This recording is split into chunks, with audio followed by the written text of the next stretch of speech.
जसं आपलं फूड मध्ये जातं तसंच आमचा स्कोपही मध्ये जातो. त्याच्यामुळे आम्ही कुठेही चिरफाड करत नाही. आपण बाईट जेव्हा घेतो, बरोबर. तो बाईटची साईज आणि एंडोस्कोपीच्या मशीनची साईज कशी असते? आपण जो बाईट घेतो त्याच्यापेक्षा नक्कीच छोटा असतो आमचा बाईट. सो जेवढं फास्टिंग जास्त असेल तेवढं प्रेसिपिटेशन जास्त होईल आणि तुमची स्टोन बनण्याची शक्यता वाढते. अशा वेळेस गॉलब्लॅडर असलेले जे काही बाईल आहे त्याचं प्रेसिपिटेशन सुरू होतं. जेव्हा स्टोन बनतो तेव्हा फक्त स्टोन नाही काढता येत. जो गॉलब्लॅडरच्या मध्ये असतो तो स्टोन काढता येत नाही. तो आम्हाला गॉलब्लॅडर सहित काढावा लागतो. पण समजा सर्जरी गेली आणि स्टोन आपण काढून टाकतो, रिपीटेडली पुन्हा होऊ शकतो असे चान्सेस असतात? हेच प्रोलॉंग खूप पिरियडसाठी सुरू राहिलं तर त्याचा स्टोन बनतो. प्रत्येकालाच गॉलब्लॅडर स्टोन असताना लक्षणं येत नाही. त्याच्यापैकी 20% लोकांनाच लक्षणं येतात की राईट साईडला किंवा मध्यभागी पेन नसेल तरी वेट लॉस, भूक न लागणे आणि त्याच्यानंतर तुमची तड्यांची क्षमता कमी होणे असं तुम्हाला वाटतं की डायजेशन बरोबर होत नाहीये. हे काही सटल सिम्पटम असतात जे तुम्ही मिस केले तर तुम्हाला त्याच्यामुळे फक्त औषधांनी गॉलब्लॅडर स्टोन नाहीसा होणे हे ऑलमोस्ट इम्पॉसिबल असतं. हाय हॅलो नमस्कार, मी माधवी वाडकर तुम्हा सगळ्यांचं नवराष्ट्र पॉडकास्टमध्ये मनापासून स्वागत करते. आजच्या भागात आज आपण हेल्थ अवेअरनेस बद्दल चर्चा करणार आहोत. सध्या गॉल ब्लॅडर आणि फॅटी लिव्हर यामुळे अनेक आजार होत आहेत. तर नेमकं काय कारण आहे ह्या आजारामागचं, त्यांची लक्षणं काय आहेत, सिम्पटम्स काय आहेत, कशामुळे हे आजार होतात आणि ह्याच्यासाठी ट्रीटमेंट किंवा मेडिकेशन काय आहे. त्यासोबतच एंडोस्कोपी ह्याबद्दल तुम्ही ऐकलं असेलच, पण ही एंडोस्कोपी नेमकी पेनफुल असते की पेनलेस असते, अशा अनेक प्रश्नांवरती आज आपण चर्चा करणार आहोत. आणि ह्या सर्व विषयांवरती आपल्याला मार्गदर्शन करण्यासाठी आज आपल्या ह्या स्टुडिओमध्ये कोकिलाबेन धीरूभाई अंबानी हॉस्पिटल नवी मुंबईचे गॅस्ट्रोएंट्रोलॉजिस्ट, बेस्ट गॅस्ट्रोएंट्रोलॉजिस्ट डॉक्टर दीपक भंगाळेजी आलेले आहेत. तर चला त्यांचं स्वागत करूया आणि डॉक्टर तज्ज्ञांकडून आपला आजचा हा जो विषय आहे हेल्थ अवेअरनेसचा, की गॉल ब्लॅडर आणि फॅटी लिव्हर ह्यामुळे होणारे आजार, ह्या विषयांवरती प्रश्न उत्तरांवरती चर्चा करूया.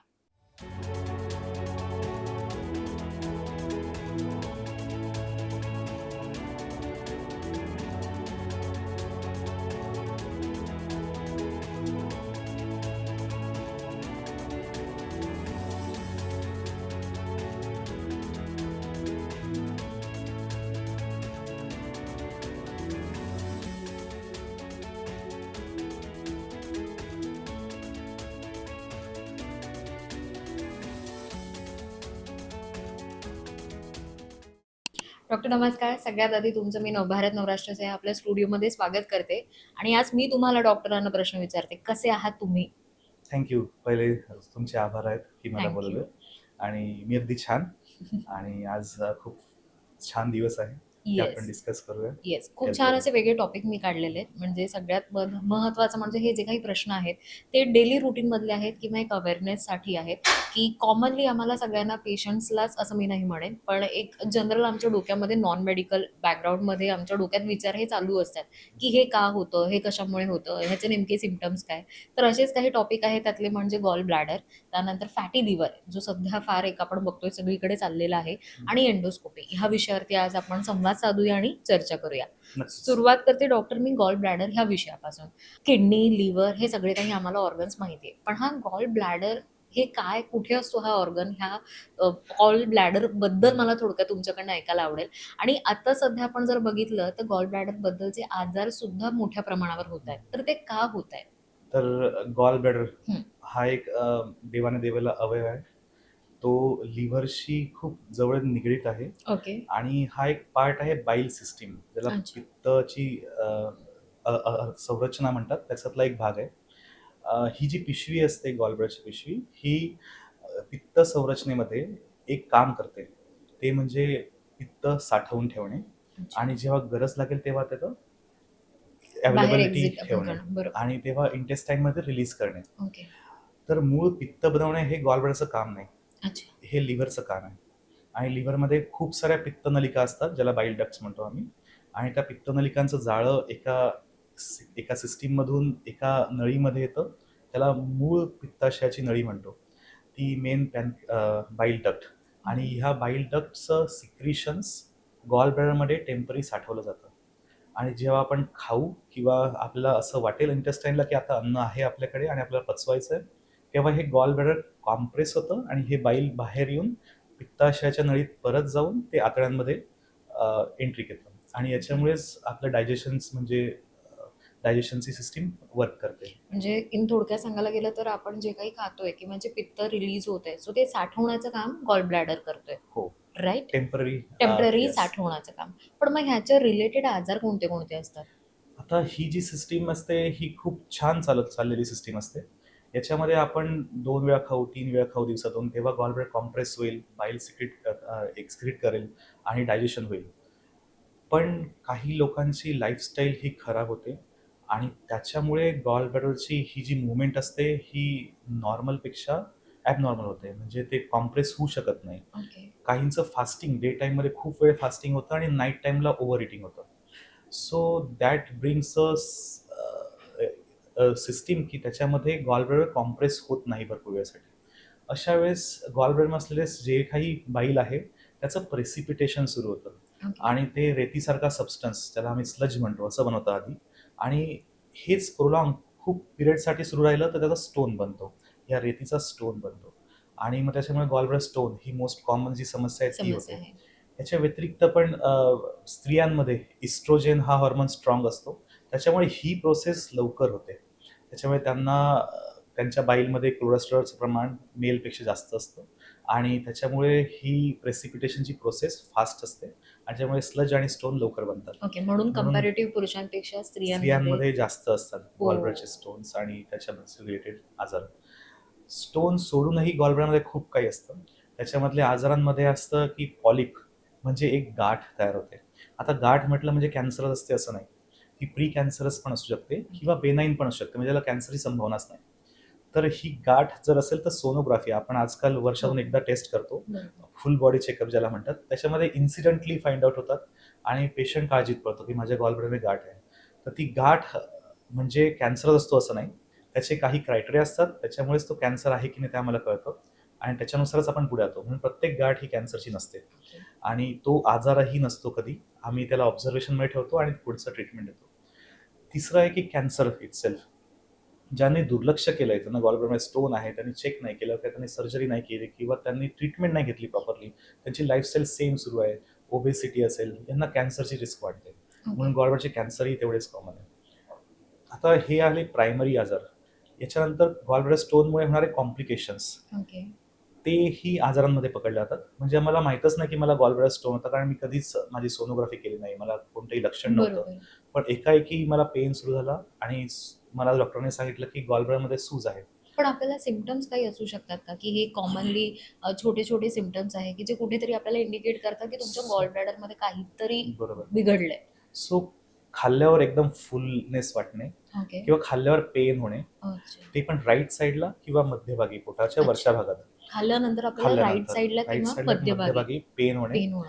भरपूर लोक याला ऍसिडिटी म्हणूनही हो, म्हणतात. हो. पण हा स्पेसिफिक खाल्ल्यानंतर वाढणे आणि तो पेन दाबल्यासारखा वाटणे, जळण्यासारखा नाही.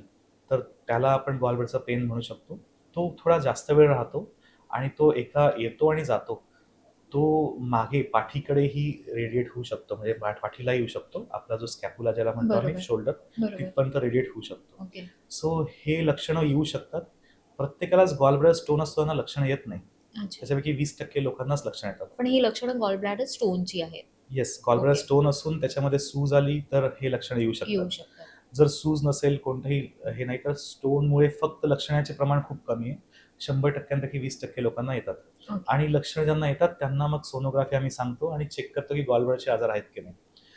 जे लोक अशा लक्षणांना ऍसिडिटी समजतात हो. आणि घरीच स्वतःहून उपचार करतात उपचार करतात. आणि ते उपचार करूनही काही होत नाही, त्यांना आम्ही सोनोग्राफीचा उपदेश करतो, कारण त्याच्यामुळेच हे सापडतात. बरोबर. पण खूप वेळेला अनेकदा स्टोन म्हटलं ना, की तो किडनी स्टोनकडे लक्ष जातं. कोणाचंही लक्ष ह्याकडे जात नाही, की हे गॉल ब्लॅडर स्टोन आहे. आत्ताच माझी रिसेंटली एक मैत्रीण भेटली होती आणि तिला गॉल ब्लॅडर स्टोन आहे. बरोबर. पण तिच्या मनात जो प्रश्न होता, की आता स्टोन तर आहे, मग ह्यावरती सर्जरी करावी की न करावी? किंवा नॉर्मल काही मेडिसिन घेऊन सुद्धा हा स्टोन निघून जाईल. जसं किडनी स्टोनचा असतो, की फर्स्ट आपण म्हणतो, की औषधं देऊन सुद्धा हा स्टोन काढून टाकू शकतो. So same way gall bladder स्टोनचं सुद्धा असं असतं का? तर स्टोन, गॉलब्लॅडरचा स्टोन हं. आणि किडनीचा स्टोन याच्यामध्ये एक बेसिक डिफरन्स म्हणजे किडनीचा स्टोन कधीही कॉन्टॅक्टमध्ये असतो युरिनच्या, राइट. आणि आपण जे काही औषध देतो हो. किडनीच्या स्टोनसाठी, ते किडनीच्या स्टोनला विरघळवू शकतात किंवा पास डाऊन करू शकतात. जे खूप पाणी पिलं किंवा काही औषधं घेतले त्याच्याने किडनी स्टोन पुढे सरकून चालला पण जाईल किंवा तो विरघळून जाईल. अशा गोष्टी होऊ शकतात. गॉल ब्लॅडर याच्याने पूर्ण वेगळं आहे, कारण गॉल ब्लॅडरमध्ये एकदा स्टोन फॉर्म झाला हं. की त्याच्यापर्यंत पोहोचण्याचा मार्ग कमी असतात. ब्लड सप्लाय डायरेक्टली तिथपर्यंत जाऊ शकत नाही. बाईल स्टोन फॉर्म होणे ह्या प्रोसेसमध्ये एक तर गॉल ब्लॅडर नॉन फंक्शन झालंय म्हणूनच ते स्टोन फॉर्म झालेत. म्हणून बाईलही तिथं पोहोचणं थोडं डिफिकल्ट होतं. ते प्रेसिपिटेट झालेलं बाईल असतं. त्याच्यामुळे त्याच्यापर्यंत पोहोचण्यासाठी मीडियम्स कमी आहे. त्याच्यामुळे फक्त औषधांनी गॉल ब्लॅडर स्टोन नाहीसा होणे हे ऑलमोस्ट इम्पॉसिबल असतं.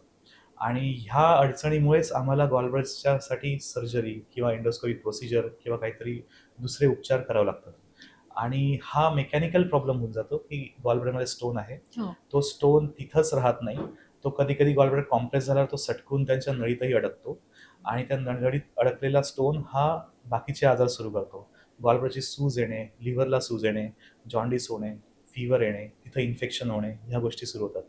म्हणून गॉल ब्लॅडरचा स्टोन हा किडनी स्टोनशी आम्ही रिलेशन करू शकत नाही, की त्याच्या बरोबर. गोळ्यानुसार किंवा फक्त लाईफस्टाईल चेंज करून तयार झालेला स्टोन नाहीसा होऊ म्हणजे शकत नाही. ह्याच्यासाठी सर्जरी आपल्याला महत्वाची आहे. येस. डॉक्टर, तुम्ही जसं म्हणालात की सर्जरी करणं महत्वाची, म्हणजे हे मेडिसिन नाही जाणार.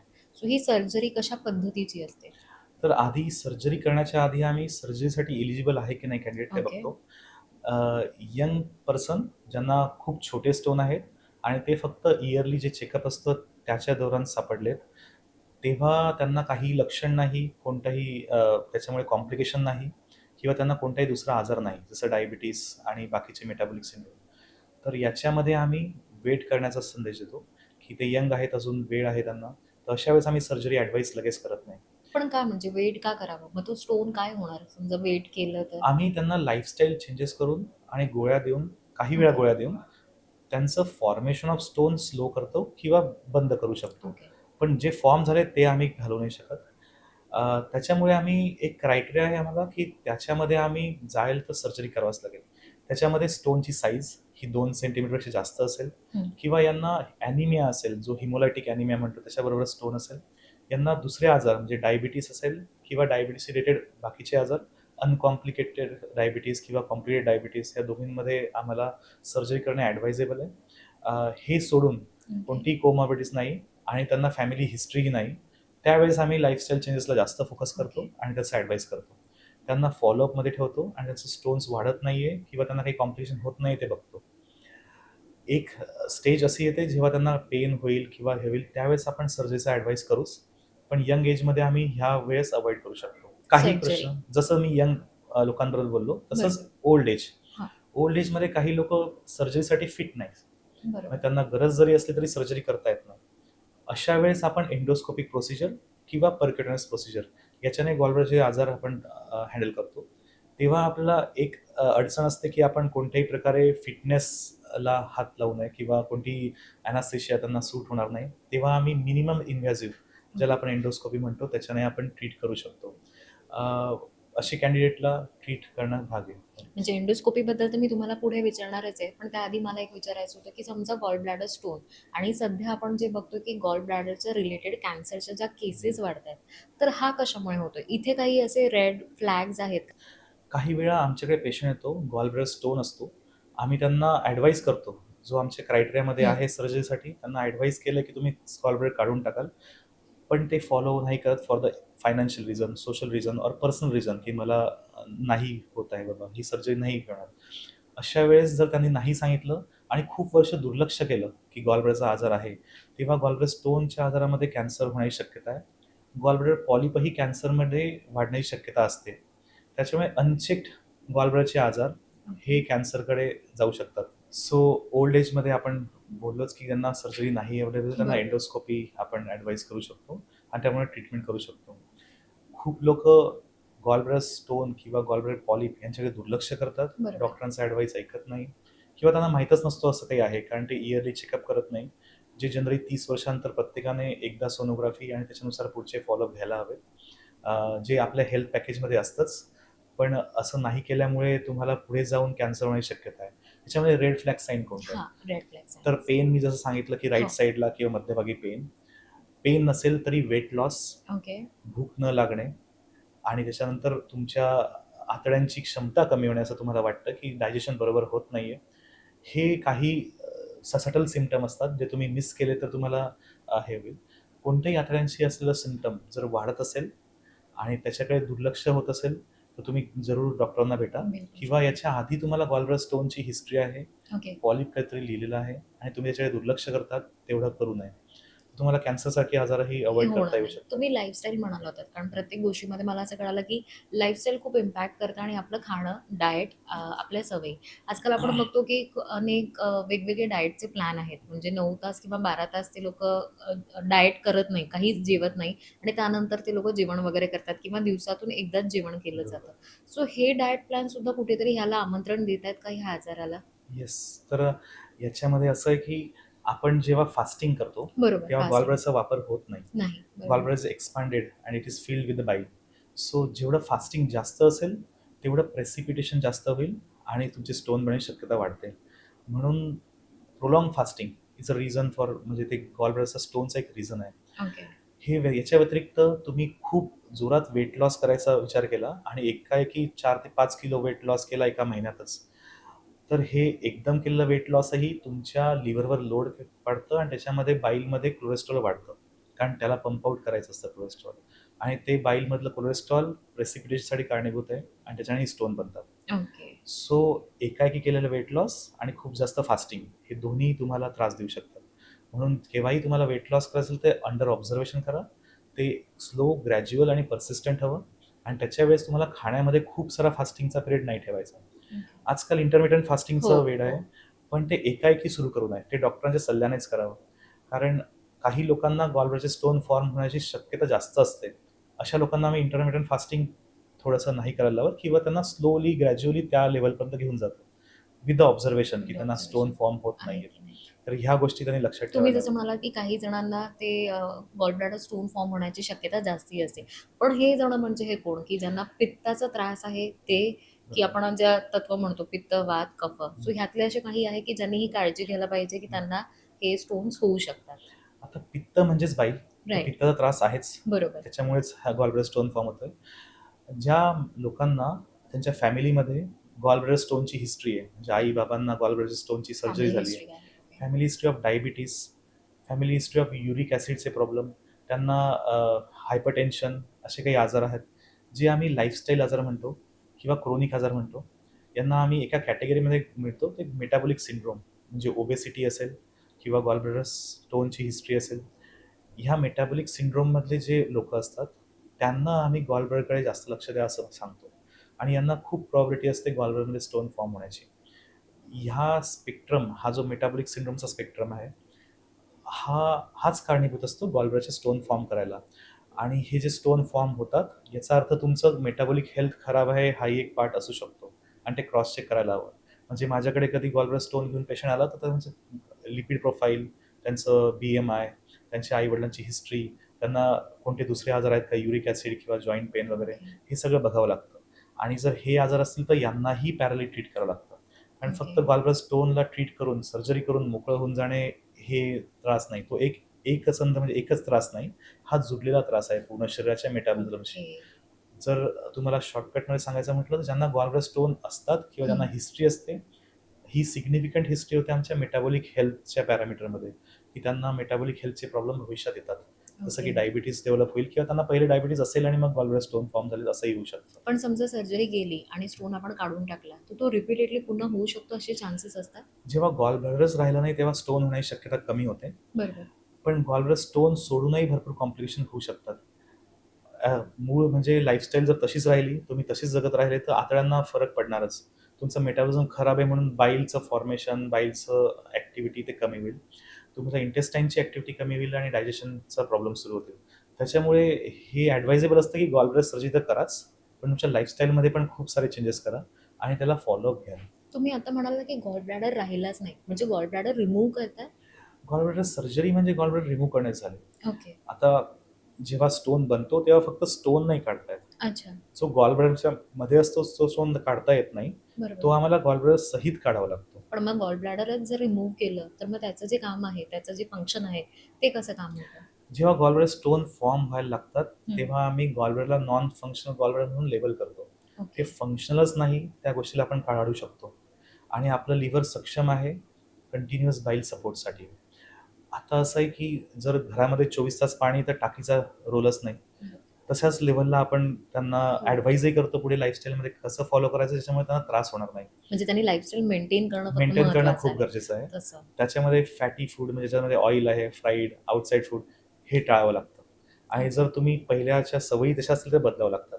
आणि त्यांच्या ओव्हरऑल हेल्थसाठीच ते चांगलं आहे. ओके. असं नाही की त्यांना ह्या गॉलब्लॅडर काढलंय म्हणून, तर ते ओव्हरऑल हेल्थसाठी चांगलं मी असतं. तर म्हणेन पहिले गॉल ब्लॅडरची काळजी घ्या म्हणजे तो रिमूव्ह करायची वेळच येणार नाही. बरोबर. डॉक्टर आपण सर्जरीबद्दल बोलत होतो आणि मी जसं म्हणाले की एंडोस्कोपी ह्या विषयावरती मला तुमच्यासोबत बोलायचं आहे. खरं तर एंडोस्कोपीबद्दल सगळ्यांच्या मनात एक भीती असते की एंडोस्कोपी म्हणजे कुठेतरी सर्जरी आणि त्याच्यामध्ये दुखणार किंवा त्रास होणार. एक्झॅक्टली ही एंडोस्कोपी प्रोसेस काय असते आणि कशा पद्धतीने केली जाते हे मला ऐकायला आवडेल. सो एंडोस्कोपी म्हणजे एका आमच्या स्कोप ओके. म्हणजे एक नळीसारखा हं. फ्लेक्झिबल पार्ट असतो आणि त्याला आम्ही कॅमेरा लावतो पुढे. अच्छा. सो हे कॅमेरा आम्हाला एक व्हिजन देते एक मध्ये बघायला. सो एंडोस्कोपी म्हणजे आम्ही नॅचरल ऑरिफेस हं. म्हणजे तोंड झालं, नाक झालं हं. किंवा गुरुद्वार झाला म्हणजे खालूनही बरोबर. ॲनल कॅनलमधून या दोन्हीमधून तिन्हीमधून आम्ही जाऊ शकतो. आम्हाला हं. एंट्री पॉईंट असतात. बरोबर. जसं आपलं फूड मध्ये जातो तसंच आमचा स्कोपही मध्ये जातो. त्याच्यामुळे ओके. आम्ही कुठेही चिरफाड करत नाही. आमचा एंडोस्कोप मध्ये जाईल, तो बघेल तिथं प्रॉब्लेम काय आहे आणि तो परत बाहेर येईल. अच्छा. हे एंडोस्कोपीचं सायन्स खूप जुनं आहे. आता ते हळू ॲडव्हान्समेंट लेव्हलला चाललंय. तर आम्ही फक्त बघू शकायचो आधी. हां. आता आम्ही थेरपीही करू शकतो. असं झालंय, की आम्ही डायग्नोज करायचो आधी, आता थेरपी करू शकतो. आता आमच्या एंडोस्कोपमध्ये ॲडव्हान्समेंट असं झालं, की त्याच्यात एंडोस्कोपिक अल्ट्रासाउंड म्हणजे हं. सोनोग्राफीचं मशीन जोडलेलं असतं पुढे आणि आम्ही आतड्यांच्या बाहेरही बघू शकतो सोनोग्राफीच्या मदतीने. मध्ये जाऊन आतड्यांच्या बाहेर बघणे, ही जी कॅपॅबिलिटी आहे त्याच्यामुळेच आम्हाला गॉल ब्लॅडर आणि लिव्हर आणि पॅनक्रियाज आणि हे बाकीचे आजार हे आम्हाला मधून जाऊनही दिसू शकतात. म्हणजे जेव्हा आम्ही स्टमकच्या मध्ये असतो तेव्हा स्टमक थ्रू आउटसाइड बघून आम्हाला पॅनक्रियासचे आजार, गॉल ब्लॅडरचे आजार आणि लिव्हरचे आजार हे कळतात. ओके. आणि त्याच्यामुळे आम्ही ह्या ॲबिलिटीमुळे आम्ही तिथं जाऊन तिथं काही ट्रीटमेंट करायची असेल तेही करू शकतो. ही कोणाला सजेस्ट केली जाते एंडोस्कोपी? जेव्हा आम्हाला शक्यता वाटते की आतड्यांच्या मूळ फंक्शनमध्ये काहीतरी प्रॉब्लेम आलाय, ओके. जो आम्हाला गोळ्या आणि औषधाने ठीक करता येत नाही, तर आम्हाला जाऊन बघणे गरजेचं होतं, की तिथं काय एक्झॅक्टली प्रॉब्लेम आहे ते बघणे. जसं की अल्सर डिसीज असतात, बरोबर. पोटांचे अल्सर डिसीज आहे. दुसरे म्हणजे कॅन्सरचे आजार असतात, त्याच्यामध्ये आम्हाला बियॉन्ड द वॉल बघून तिथून बायोप्सी घेणे. कॅन्सर फक्त दिसतो म्हणून असतो असं नाही. तो आम्हाला मायक्रोस्कोपच्या खाली हिस्टोपॅथॉलॉजी पाठवूनच प्रूव्ह करावा लागतो. आणि त्याला जे सॅम्पलिंग टेक्निक असतात ते आमच्या एंडोस्कोपीने होतात. ओके. एंडोस्कोपीमधून जाऊन आम्ही सॅम्पल घेऊन येऊ शकतो. आणि हे पूर्ण पेनलेस आहे कारण मध्ये कोणतेही सेन्सेशन नसतं. तुम्ही जेव्हा ओके. खातात तेव्हा तुम्हाला जाणवत नाही मध्ये काय सुरू आहे. बरोबर. कारण तिथं पेन सेन्सेशनचं काहीच नसतं. त्यामुळे तिथे पूर्ण पेनलेस असते प्रोसिजर. आजकाल एंडोस्कोपी एवढी ॲडव्हान्स झाली की आम्ही एंडोस्कोपने मध्ये जाऊन इंटेस्टाईनच्या वॉलच्या बाहेर जाऊन तिथूनही बायोप्सी घेऊन येतो. म्हणजे पॅनक्रियाजमधले आजार, गॉल ब्लॅडरचे आजार, लिव्हरचे आजार किंवा मीडियास्टिनम म्हणजे छातीमधले आजार इथंही आम्ही आतड्यांच्या बाहेर म्हणजे हे फूड पाईपच्या बाहेर जाऊन आम्ही बायोप्सी घेऊ शकतो. ओके. आणि फक्त बायोप्सीच नाही, तिथं जाऊन आम्ही ट्रीटही करू शकतो. छोटासा कॅन्सर असेल तर तो बर्न करू शकतो. त्याला ॲब्लेशन म्हणतो आम्ही. काही गॉल ब्लॅडर जसं आपण गॉल ब्लॅडरबद्दल हो. बोलत होतो. हो. सो गॉल ब्लॅडर जर ड्रेन होत नसेल, हां. पेशंट इलिजिबल नाही सर्जरीसाठी, मग आम्ही एंडोस्कोपीने जातो आणि गॉल ब्लॅडरला ड्रेन करतो स्टमकमध्ये. म्हणजे जो अडकलेला बाईल आहे किंवा ते सेप्टिक आहे, इन्फेक्शन आहे, बरोबर. ते सगळं आणि स्टोन सहित ते इंटेस्टाईन किंवा स्टमकमध्ये येतं आणि त्याच्यामुळे सेप्सिस रिलीज होतो आणि त्यांना आराम भेटतो. सो ह्या गोष्टी पेनलेस झाल्यामुळे खूपच सोप्या असतात. पण पेनलेस आपण जरी म्हटलं तरी जेव्हा तुम्ही फॉर एक्झाम्पल मी ओरल वाटे म्हटलं की बरोबर. तोंडातून आपण जेव्हा देतो तेव्हा तेवढ्या वेळ त्यांना तोंड ओपन ठेवताना काही त्रास होतो का किंवा काही रिस्क फॅक्टर्स असतात का? एंडोस्कोपी करताना काही चेकलिस्ट तुमची असते का की जी तुम्ही चेक केली जाते जशा प्रत्येक सर्जरीच्या आधी ती चेकलिस्ट काय असते आणि ह्याचे काही रिस्क फॅक्टर्स असतात का? सो एंडोस्कोपी ही अतिशय धोकादायक नाही. अच्छा. ही सर्जरी पॉसिबल नसेल तर एंडोस्कोपी करणे कारण ही सर्वात सेफ प्रोसिजर मानली जाते. याच्यामध्ये कुठेही क्रॉस होत नाही कोणताही लेयर. त्याच्यामुळे जर माणूस खाण्यासाठी एलिजिबल तर एंडोस्कोपीमध्ये जाऊ शकतो हे आहे. फक्त एंडोस्कोपी करताना ॲनास्थेसिसची आम्ही मदत घेतो सिडेशन द्यायला. ओके. हा पूर्णतः ॲनास्थेशिया पण नसतो. सिडेशन म्हणजे आपण एक इंजेक्शन झोपेचं इंजेक्शन देतो. पेशंट 10-15 मिनिटं किंवा 20 मिनिटं झोपतो आणि तो परत उठतो पण. ओके. तर ह्या दौरान जो झोपलेला आहे तेव्हाच आम्ही स्कोपी करतो. त्याच्यामुळे त्यांना पेन किंवा कोणतेही सेन्सेशन मध्ये त्यांना जाणवत नाही आणि झाल्यावरही कोणते सेन्सेशन त्यांना जाणवत नाही.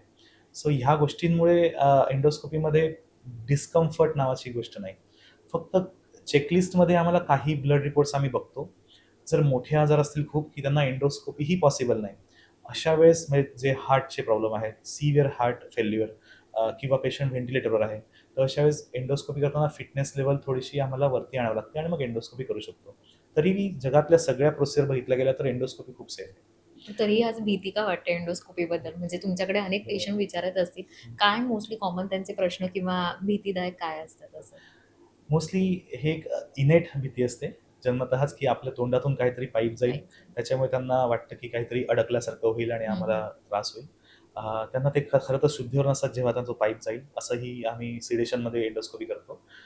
दुसरी भीती अशी असते की त्यांना असं वाटतं की आपण मध्ये जाऊन काहीतरी करू आणि त्याच्यामुळे पेन होईल. सो पेनही मध्येच कोणतेही सेन्सेशन नसल्यामुळे पेनही होत नाही. कॉम्प्लिकेशन एंडोस्कोपी ऑलमोस्ट खूप कमी आहेत आणि लाखांमध्ये एखादी एंडोस्कोपीमध्ये काहीतरी थोडासा प्रॉब्लेम होऊ शकतो आणि तोही आम्ही एंडोस्कोपी दौरानच हँडल करतो.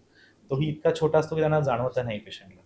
त्याच्यामुळे एंडोस्कोपी खूपच सेफ प्रोसिजर आहे. एंडोस्कोपी झाल्यानंतर काही त्रास होऊ शकतात का? म्हणजे घशाला किंवा थ्रोटला काही वेगळा त्रास जाणवणं असं थ्रोट काही? काही हजारांमध्ये 1 किंवा 2 लोकांना थ्रोटमध्ये इरिटेशन जाणवू ओके. शकतं फॉर फ्यू अवर्स ओके. आणि त्याच्यानंतर तेही चाललं जातं. तेही चालतं. तेही काय येतं कारण आम्ही स्प्रे करतो. एक ओके. लिग्नोकेनचा स्प्रे असतो. त्याच्यामुळे सेन्सेशन जातात हं, थ्रोटचे हं. आणि आपल्याला जे सेन्सेशन असतं गिळण्याचं ते थोडा वेळ जातं आणि ते परत येईपर्यंत त्यांना डिस्कम्फर्ट वाटतं आणि ते परत आल्यावर ही इज ओके. सो त्या ओके. काळामध्ये आम्ही खायला देत नाही खायला. पेशंटला अँड दॅट इज ओके. पण एंडोस्कोपी जी असते ती किती छोटी मशीन असते? म्हणजे आपण बाईट जेव्हा घेतो, तो बरोबर. बाईटची साईज आणि एंडोस्कोपीच्या मशीनची साईज कशी असते? आपण जो बाईट घेतो त्याच्यापेक्षा नक्कीच छोटा असतो आमचा पाईप ओह! आणि त्यामुळेच तो मध्ये जाऊ शकतो आणि तो इतका स्मूथ असतो की त्याला कुठेही फ्रिक्शन होत नाही. त्याच्यावर जेली असते, लिग्नोकेन जेली. त्यामुळे कोणताही एव्हिडन्स ऑफ फ्रिक्शन किंवा इंजुरी होत नाही मध्ये आणि याच्यामुळे एंडोस्कोपी करताना आम्हाला खूप सोपं असतं. तो पाईप इतका छोटा असतो की तुमच्या एका करंगळीच्या शेपचा असतो आणि आपण जे खातो तो एवढा गोलच असतो. त्यामुळे कंपॅरिझन केलं तर खूप छोटा पाईप असतो आणि तो पाईप म्हटल्यावर तुम्हाला भीती जास्त वाटेल. ती बरोबर. एक फ्लेक्सिबल नळी आहे असं समजा. अच्छा. तर ती ॲक्सेप्टन्स वाढतो त्याच्यामुळे पेशंटचा. कारण फ्लेक्सिबल नळी कुठेही कशीही जसा ल्युमेन असेल तसा जातो पुढे. बरोबर. तर काही त्याच्यामुळे भीती केसेस नाही. जर काही आठवतात तुम्हाला एखाद्या काही पेशंटची, की जेव्हा तुम्ही एंडोस्कोपी गॉल ब्लॅडरसाठी करत होतात आणि त्यावेळेला काही वेगळे आजार सुद्धा तुम्हाला असे जाणवले किंवा ती खूप ईझी झाली? तर माझ्याकडे भरपूर पेशंट असतात हो. आपले गॉलब्लॅडरचे स्टोन्सचे. बट एक कॉम्प्लिकेशन गॉलब्लॅडर स्टोनचं असं असतं, की गॉलब्लॅडरचे स्टोन हे हं. जेव्हा छोटे असतात, तेव्हा ते सटकून पित्ताशयाची मूळ नळी जी आहे त्याच्यामध्ये अडकतात. जी पित्ताशयाची मूळ नळी त्याचा डायमीटर असतो 3 ते 4 mm आणि स्टोन त्याच्यापेक्षा मोठा असणार. ती त्या पित्ताशयाच्या नळीमध्ये फसतात आणि तेव्हा जॉन्डिस म्हणजे कावीळ होतो. कारण लिव्हरचे सगळे बाईल बाहेर जाऊ शकत नाही, त्यामुळे ते अडकतं. त्याच्यामुळे इन्फेक्शन होतं म्हणजे फीव्हर येतो आणि पेन होतो. ह्याला म्हणतो आम्ही कोलंजायटिस आणि ही सीरियस कंडिशन होऊ शकते. याच्यामध्ये पॅनक्रियाजलाही सूज येते कारण पॅनक्रियाटिक डक्ट ही ह्याच पित्ताशयाच्या नळीला मिळते आणि त्याच्यामुळे पॅनक्रियाजलाही सूज येण्याची शक्यता असते. ही जी नळी आहे ही ब्लॉक झाल्यामुळे आम्हाला ते मोकळी करणे भाग असतं. अशा वेळेस आम्ही एंडोस्कोपीने जाऊन ती मोकळी करतो. आता अशा लोकांना ज्यांना असे पेन होत होते, पण त्यांनी त्यांची प्रोसिजर केली नाही, अशा लोकांचे खूप सारे स्टोन स्टॅकअप होतात आणि एक वेळ अशी येते की त्यांना सिव्हिअर कोलंजायटिस होतो आणि ते आमच्याकडे येतात. असे एक आजी होते 75 इयर म्हणजे 75 वर्षाच्या. त्यांनी दुर्लक्ष केलं. त्यांच्याकडे गॉलब्लॅडर स्टोन होते. मध्ये त्यांना सांगितलं की त्यांना एंडोस्कोपीची प्रोसिजर करावी लागेल, तरी त्यांनी केली नाही. त्यांचे स्टोन गोळा होऊन मोठे-मोठे होऊन पूर्ण पित्ताशयाची नळीने स्टोनने भरलेली होती आणि अशा वेळेस आम्हाला ते काढणं थोडं डिफिकल्ट होतं. कारण आम्ही आमचा एंडोस्कोप हा आतड्यांमध्ये जातो आणि पित्ताशयाच्या नळीमध्ये जाणारी आमची जी वायर असते ती खूप छोटी असते. कारण बरोबर. आम्हाला जाण्याची जागा 3 ते 4च आहे असं समजा. त्याच्यामध्ये जाऊन आम्हाला काम करायचं आहे. तर याच्या आधी 10 वर्षाआधी किंवा 4-5 वर्षाआधी ही प्रोसिजर खूप डिफिकल्ट होती. हे सगळे स्टोन काढणे वगैरे याला त्रास व्हायचा. आता आमच्याकडे हे जे अडकलेले स्टोन्स आहेत, जे सिंपल ERCP एंडोस्कोपीनुसार निघत नाही, अशासाठी आमचा अजून एक छोटा स्कोप असतो, जो ह्या स्कोपच्या मधून जाऊन तिथं बाहेर निघतो ओके. आतड्यांमध्ये आणि तो पित्ताशयाच्या नळीमध्ये जाऊ शकतो. ह्या स्कोपचा डायमीटर 3 पेक्षा कमी असतो. इतका छोटा स्कोप आणि त्या स्कोपमधूनही आम्हाला दिसतं मध्ये. म्हणजे आता आमची क्षमता अशी की आम्ही पित्ताशयाच्या नळीत जाऊन लिव्हरमध्ये जाऊनही स्टोनला ब्रेक करून त्याला काढू शकतो. सो हे ब्रेक करण्याची जी प्रोसेस आहे त्याला लेझर लिथोट्रिप्सी म्हणतात. ओके. आणि ह्या स्कोपला आपण काय म्हणतो? कोलॅंजिओस्कोप. कोलांजिओस्कोप. सो हा ओके. स्कोप याच्यासाठी डेव्हलप केला की पित्ताशयाच्या नळी आणि पॅनक्रियासची जी नळी असते पॅनक्रियाटिक डक्ट यांच्यामध्ये काम करण्यासाठी. याच्यामध्ये स्टोन असो, हं. कॅन्सर असो किंवा पॉलिप असो, या तिन्हींचं ट्रीटमेंट आपल्याला करता येते. तर अशा प्रकारे आम्ही ट्रीटमेंट त्या आजींना केली होती. खूप ओल्ड आजी असल्यामुळे त्यांना सर्जरी नाही, बाकीचे प्रोसिजर नाही, त्या तयार नाही मोठ्या सर्जरीसाठी. त्यांना थायरॉईडचा त्रास, डायबिटीसचा त्रास, सगळे त्रास असल्यामुळे ते फिट नाही. तशा वेळेस आम्ही जाऊन कोलॅंजिओस्कोपने ब्रेक करून ते पूर्ण काढले. एक अजून गोष्ट सांगतो, की एका पर्सन, जसे ह्या आजींना स्टोन सांगितलं होतं आणि ERCP सांगितलं होतं, तसंच दुसऱ्या पर्सनलाही ERCP केली होती.